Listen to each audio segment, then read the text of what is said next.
Olá, pessoal.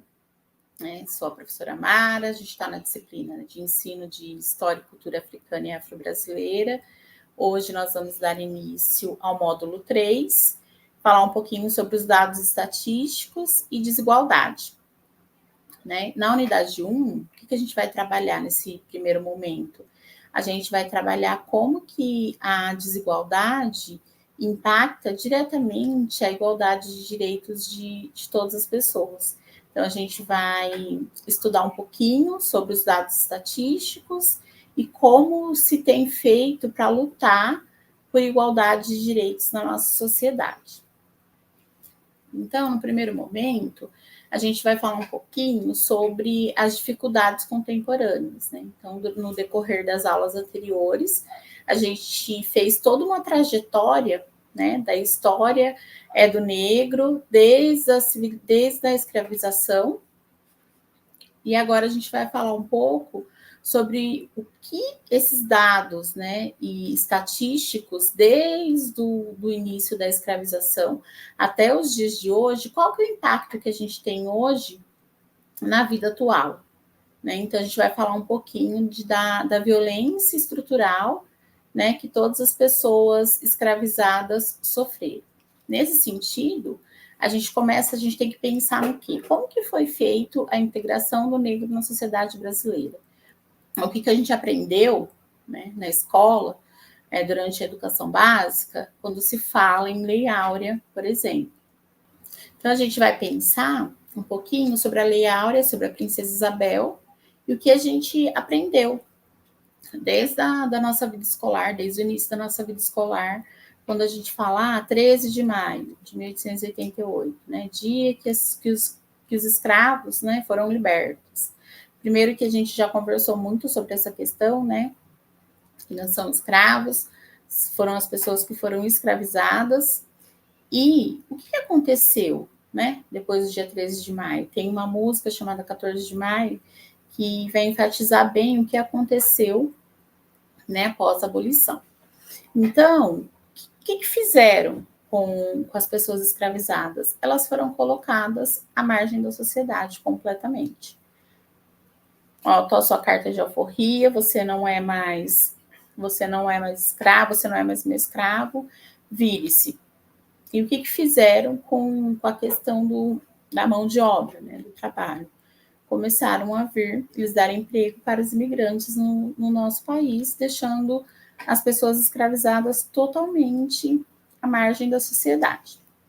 E aí a gente vai ter as políticas higienistas, O que foram essas políticas higienistas?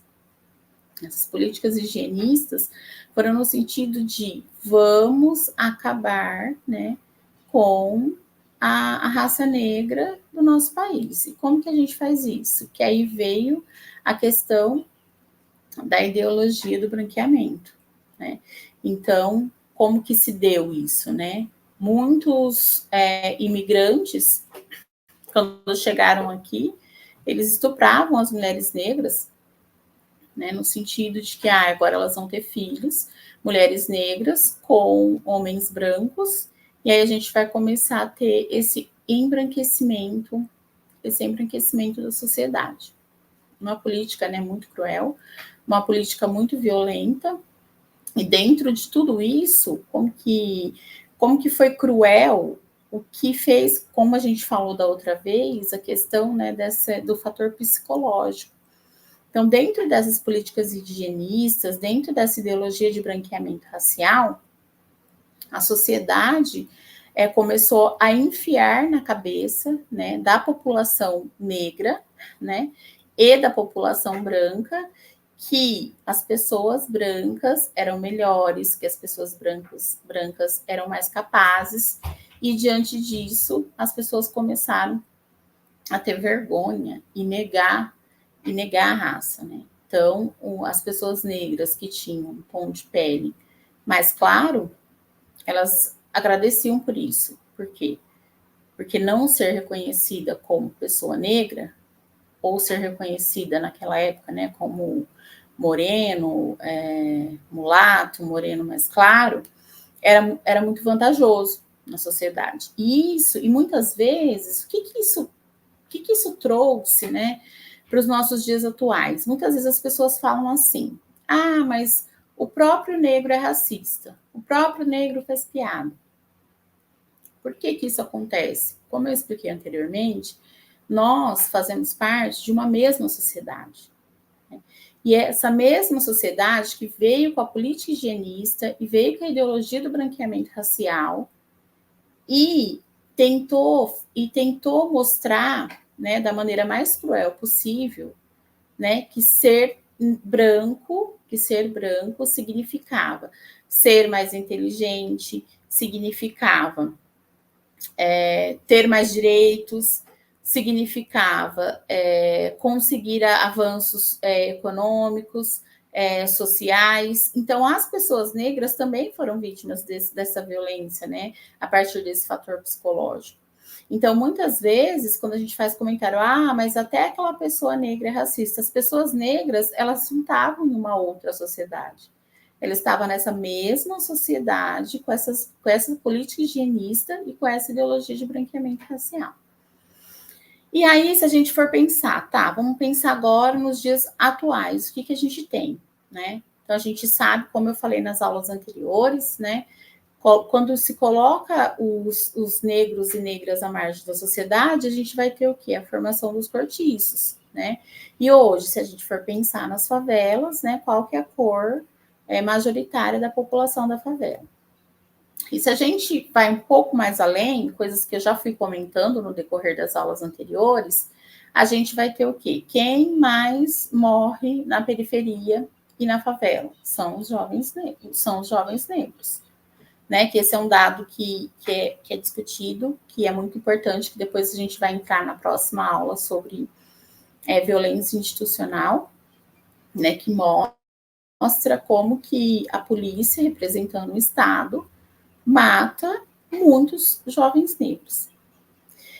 Para além disso, a gente pode pensar em muitos outros fatores, né? Se a gente pensar, por exemplo, as mulheres negras na violência doméstica. O que os dados mostram para a gente? Né? Que as mulheres negras são as maiores vítimas de violência doméstica. Esse dado é um dado atual? Mas quem sempre foi na nossa sociedade as maiores vítimas de violência? Sempre foram as mulheres negras. E esse dado vai se perpetuando até hoje, né? Como muitos outros dados que estão postos. Então, é sempre importante a gente pensar na influência que se tem, né? A influência que se tem o Estado diante da violência, né? De vários grupos. Depois a gente vai falar um pouco também sobre a violência da mulher negra no âmbito da saúde. Né? Então, são vários fatores que vão sendo elencados e que mostram o quanto que precisa superar e avançar para a gente combater essa desigualdade de direitos. A gente pode falar também da violência simbólica, né? Então, quando a gente está falando de violência simbólica, a gente vai falar o quê? Dos corpos negros, né? Como que os corpos negros são vistos na nossa sociedade? Coisas que a gente já foi discutindo, né, ao longo das aulas anteriores. Então, se a gente voltar a falar do colorismo, né, a pessoa, quanto mais o tom de pele dela for escuro, mais preconceito ela sofre. A pessoa, né, se não alisa o cabelo, se deixa os seus cabelos naturais, ela também sofre muito mais preconceito na sociedade. Se a pessoa tem o nariz mais largo, ela vai sofrer mais preconceito, né, do que aquela pessoa negra que tem o nariz mais fino. E a gente vai ter exemplos, né, de várias polêmicas atuais que vão mostrar, né, personagens, artistas negros e negras que passam por plásticas no nariz, né, que afinam o nariz, e aí tem toda aquela questão, nossa, é uma crise, né? Uma crise, aí o movimento negro vem, né, e faz toda essa discussão, né, de a gente valorizar a identidade. Só que quando a pessoa negra, né, artista, vamos falar de pessoas famosas, vai e faz.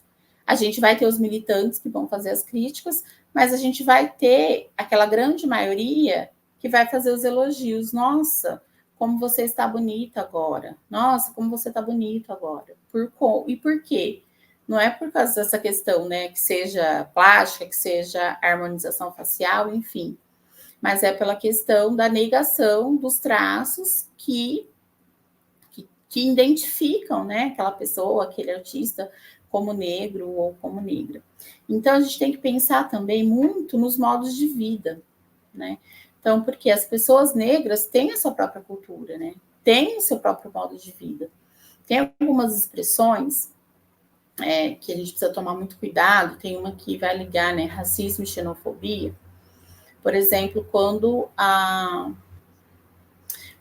pessoa usa uma roupa muito colorida. E a gente sabe que essa questão, né, de roupas coloridas, de estampas étnicas africanas, a gente tem uma influência muito grande, né, dos povos e das etnias que estavam aqui no nosso país desde a época da escravização. E aí, às vezes, as pessoas falam assim, nossa, você vai assim, colorida, tá parecendo baiana. Né? Se a gente for pensar, né, quem que é a população, né, quem que é a população da Bahia. Então, a gente vai ter dois preconceitos aí, onde a população da Bahia, a maioria são pessoas, né? Como do nosso país também, mas se a gente for pensar, né, no Nordeste, a população negra ainda maior, e as pessoas têm essa influência que é muito direta do uso de roupas coloridas. E aí as pessoas fazem de maneira pejorativa. Nossa, você vai assim? Igual a baiana? Né? Por quê? Porque tem a questão da cultura, né, e dos modos de vida que precisa ser respeitado. Então, e nesse sentido vai entrar muito a questão, né, de raça e etnia. Quando a gente vai falar de raça e a diversidade de etnias que tem, a gente não pode esquecer de colocar os dados da população indígena aí também. Porque muitas vezes as pessoas, né, elas tratam os povos indígenas como um único povo. E a gente sabe, né, que são várias etnias, são vários povos. E o que os dados, né, o que os dados vão trazer de demonstração dessa desigualdade? Qual lugar as pessoas negras e qual lugar os povos indígenas têm ocupado em relação à educação, em relação a emprego, né? Que são os que eles ocupam no ranking dos piores dados estatísticos. Com tudo isso, desde a ideologia do branqueamento racial, a gente vai ter todo esse embranquecimento. Mas, professora Mara, por que você está retomando tudo isso de novo? Para trazer para vocês algumas questões que são muito atuais, né? A dificuldade que se tem de trabalhar tanto com crianças, tanto com jovens, com adolescentes, e muitas vezes até na universidade, essa questão de identificação. Né? Por que é tão difícil, né, se identificar como negro ou negra? Por que é tão difícil? Porque tem uma resistência tão grande, né, de querer esconder que entrei na universidade por meio de cotas. O que a gente precisa superar? Acho que foi semestre passado, uma aluna indígena deu um depoimento muito importante, que foi assim, ela disse, né, muito nova, ela disse que não queria se inscrever nas cotas como estudante indígena, porque ela falou assim, não, mas eu posso me inscrever, né, nas vagas de ampla concorrência. E o pai dela fez todo um discurso, conversou com ela, da importância que foi a luta pelas cotas, a importância que foi a luta pelas cotas e a inserção dos povos, né, dos povos negros e indígenas, e por que ela não ia se inscrever utilizando a cota. E mais do que isso, ela precisa se perguntar por que ela não queria se inscrever enquanto indígena.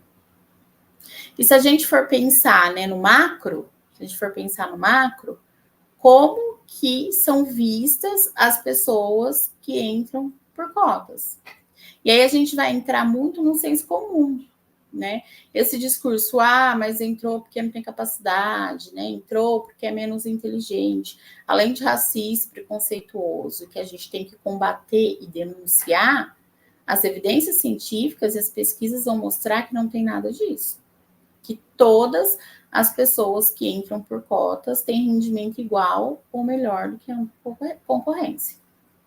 Então, a gente precisa a gente precisa se atualizar das evidências científicas, das pesquisas atualizadas, para poder combater esse tipo de fala e esse tipo de argumento. Para além disso, né, pensando, né, em toda essa violência simbólica, a gente vai ter a questão da sexualização dos corpos.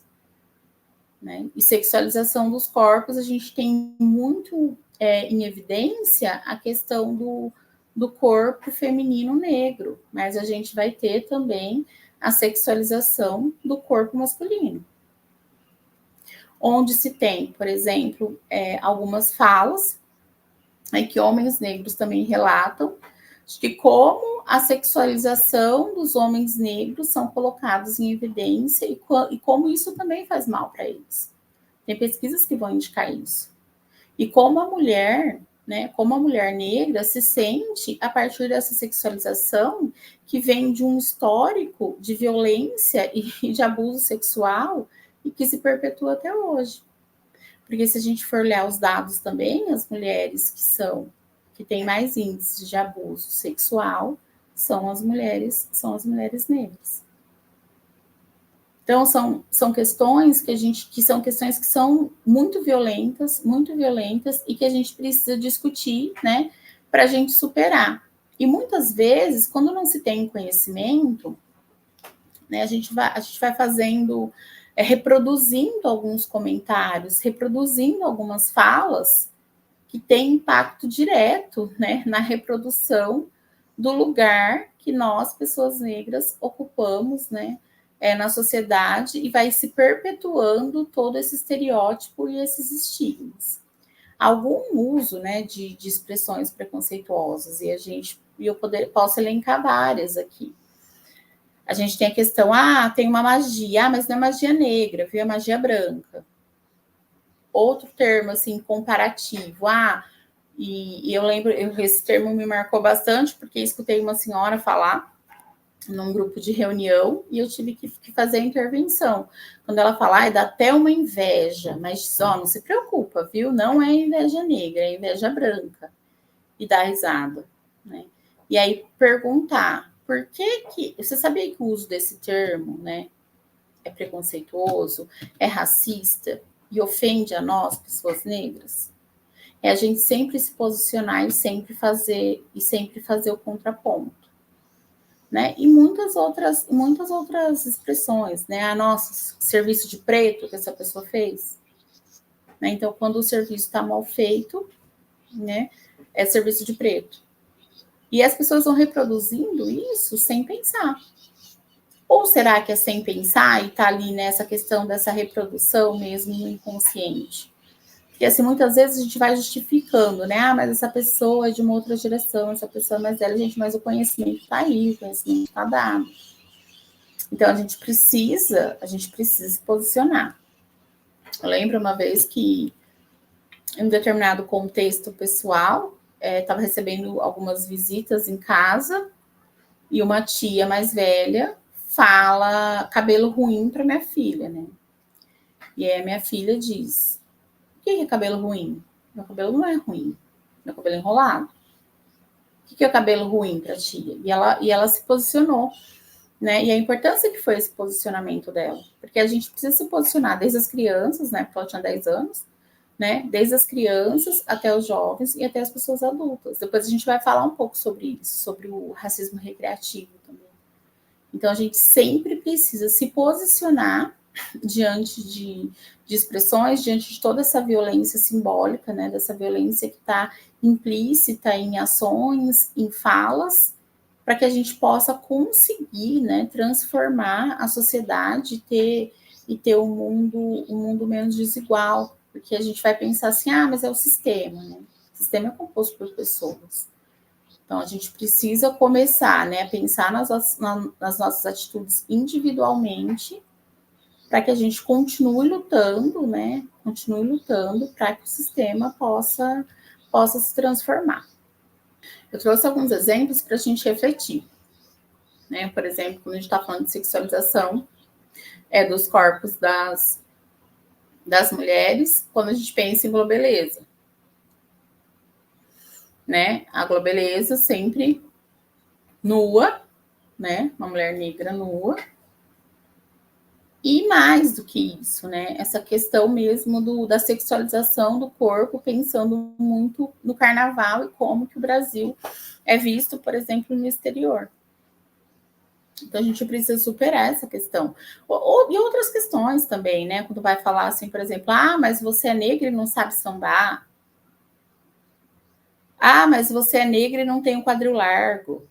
Né? São todas expressões que vão remeter muito à sexualização, né, dos corpos da mulher negra. Eu acho que eu já até trouxe esse exemplo e foi difícil para mim escutar, né, na universidade, mas foi um exemplo que eu escutei na universidade. Ela é morena, a cor do pecado. Isso é uma expressão muito usada, né? Uma amiga minha foi para o carnaval em Salvador, falava que quando ela passava, as pessoas falavam assim, nossa, olha a cor dela, morena da cor do pecado, né? Tem muitos turistas, né? No Carnaval de Salvador. Então, como que nós, mulheres negras, nos sentimos a partir dessas expressões? Como que a gente tem que se posicionar e como a gente tem que se posicionar. Essa outra imagem é uma imagem que foi muito polêmica, que foi de uma propaganda de um sabonete, em que tem uma mulher negra e ela faz uso do sabonete e aí tá com uma roupa branca e branca, né? E aí, assim, aí teve muitas, né? Foi denunciado, teve muitas críticas, saiu do ar, mas assim, eu acho que foi 2020, acho que foi de 2020 essa propaganda. Uma propaganda muito recente, né? E você pensa, como que em pleno, né? 2020, 2021, não lembro exatamente o ano, como que se tem propagandas tão preconceituosas. Então, a gente precisa refletir, né, sobre o que a gente assiste, sobre o que a gente ouve e mais, né, sobre o que a gente silencia e sobre o que a gente concorda. Então, trago aí essa outra foto de um casamento, né, entre pessoas interracial. O casamento interracial, né, as pessoas que casam e que têm filhos também sofrem muito com isso. Tem uma colega que é negra e o marido é branco, e eles foram morar em determinado condomínio, e a vizinha foi perguntar se ela era a empregada da casa. Né? Cadê o fulano de tal? Você é empregada dele? Será que essa pessoa falaria para uma mulher, se tivesse uma mulher branca? Se ela não fosse negra? Ou então, questões relacionadas aos filhos e filhas de casamento interracial, né? Várias amigas, e a gente tem vários depoimentos, várias pesquisas que vão mostrar que mulheres negras, né, que têm filhos com homens brancos e a criança tem um tom de pele mais claro, elas são sempre perguntam se elas são babás. Ou né, em outros casos, é seu filho, sua filha? Você adotou? Então, como que se torna uma preocupação, né? Uma preocupação das pessoas, mas é uma preocupação, né? Quando vai falar em relação é seu filho, foi adotado, não foi adotado? Ou seja, preocupação, curiosidade, enfim, né? Sempre relacionado à cor negra, que é o mesmo que acontece quando mulheres brancas, né, adotam crianças negras. ou mesmo quando mulheres brancas casam com homens negros, né? E o filho ou a filha, certo, tom de pele mais escura, e também passam por todo esse tipo de questionamento. Gente, essa outra imagem é da Camila Pitanga, do irmão dela, e ela já trouxe vários depoimentos, né, várias entrevistas em que as pessoas embranquecem ela. E como que isso a incomoda, né? Então, ela se declara como uma mulher negra, né? E as pessoas sempre questionam, mas você não parece negra, por conta do cabelo, por conta do nariz ser mais fino. E aí, coisas que não acontecem com o irmão, que tem um tom de pele mais escura, né? Tem o nariz mais largo que ela. E como também é difícil você ter que ficar se afirmando e lutando, né?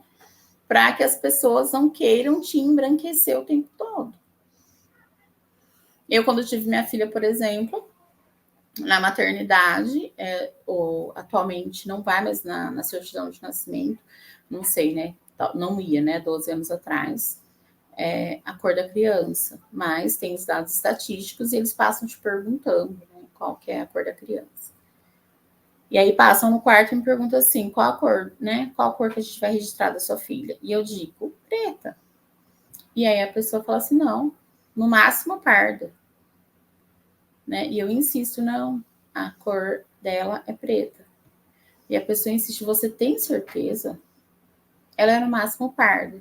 Tentando fazer todo um convencimento para que eu não declarasse a cor da minha filha como preto. E aí a gente pensa, nossa, mas às vezes a pessoa não, né, não tem conhecimento, ou então questões que eu mesma já me fiz, né? Ser negro na nossa sociedade, né, não tem nada de bom. Então, muitas vezes as pessoas não entendem esse movimento, essa militância, né, de afirmação de identidade.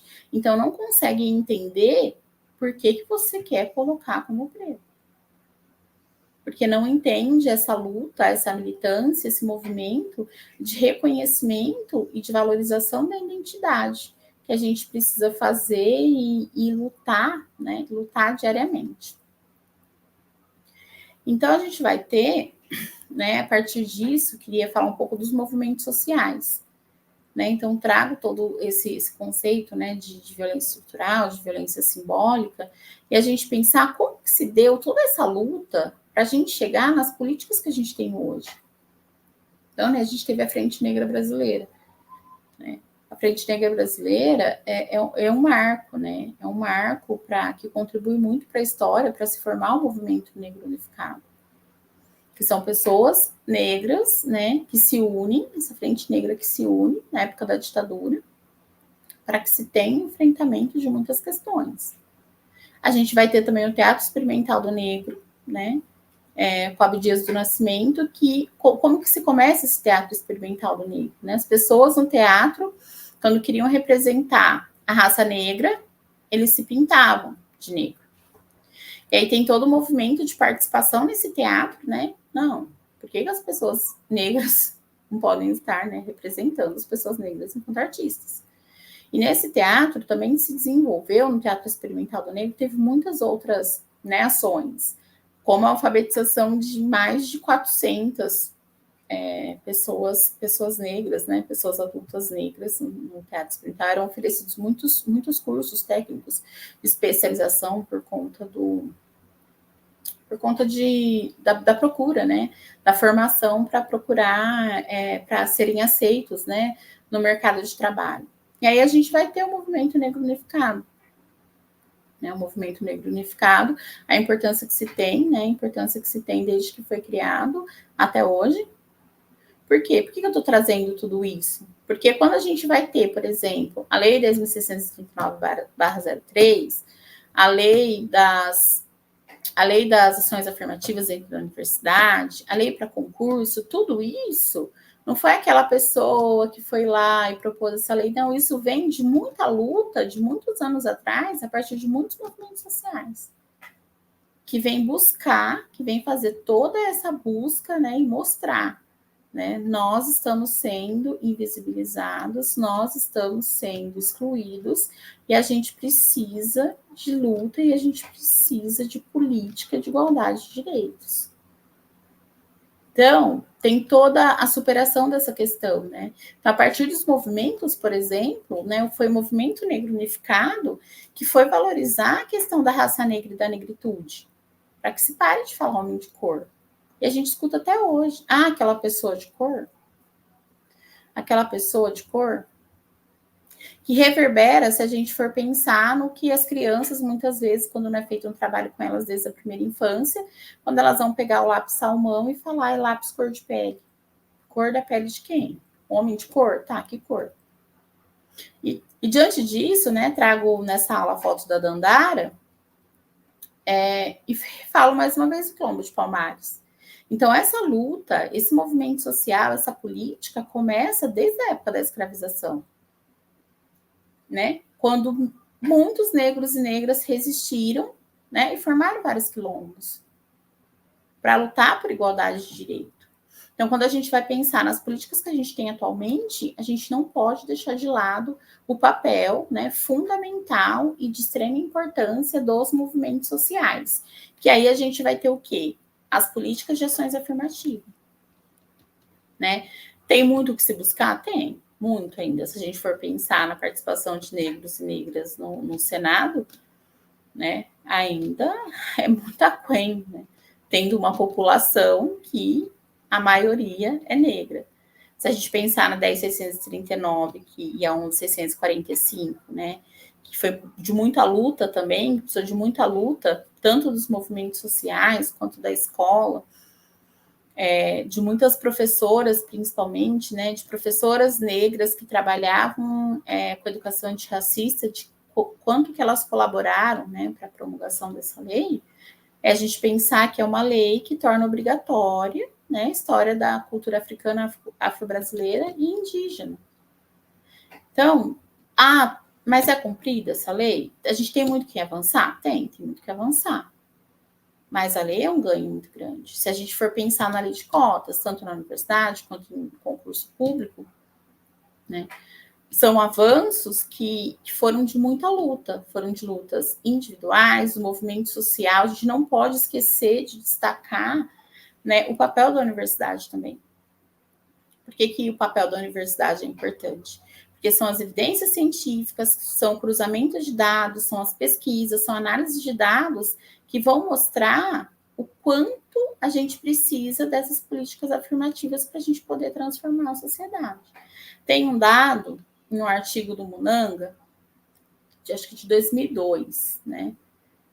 2002, não vou lembrar se é antes da lei de cotas da universidade, acho que não sei se é 2002, 2010, não vou lembrar. E ele diz assim, né?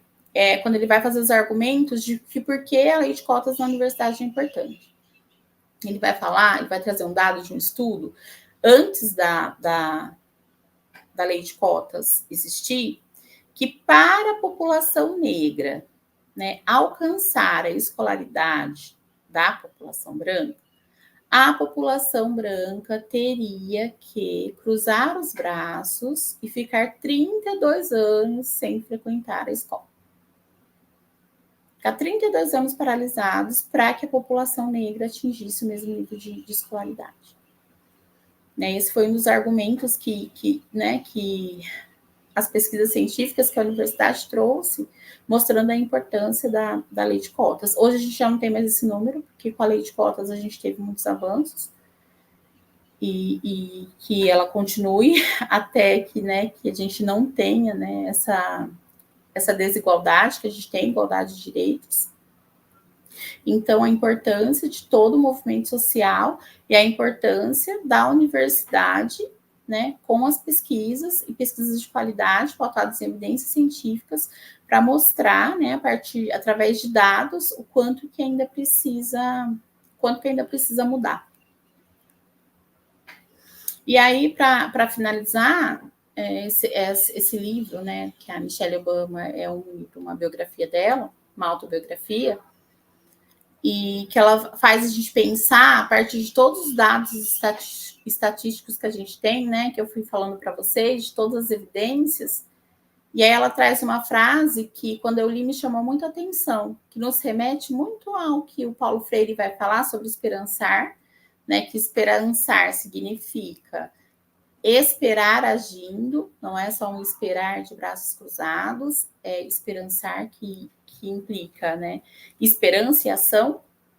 E aí ela diz assim no livro, né, no entanto, não permito a desesperança. Nos momentos de maior aflição, respiro fundo e relembro a dignidade e decência de tantas pessoas que encontrei ao longo da vida. Os inúmeros obstáculos que já foram vencidos, espero que outros façam o mesmo. Todos nós temos um papel na democracia. Eu continuo conectada a uma força que é maior e mais poderosa que qualquer eleição, qualquer dirigente ou qualquer noticiário. O otimismo é uma forma de fé, um antídoto do medo. Então, eu termino mostrando a importância da gente agir, né? De usar esse termo, né? Esse conceito do Paulo Freire de esperançar, que é ter esperança e agir. Agir enquanto no coletivo, agir individualmente, agir dentro da nossa profissão, se o nosso posicionamento de mundo for a transformação da sociedade, uma sociedade com menos desigualdade. Essa precisa ser a nossa luta e a gente precisa ser otimista e lutar para que essas transformações aconteçam. É isso, então, até a próxima aula.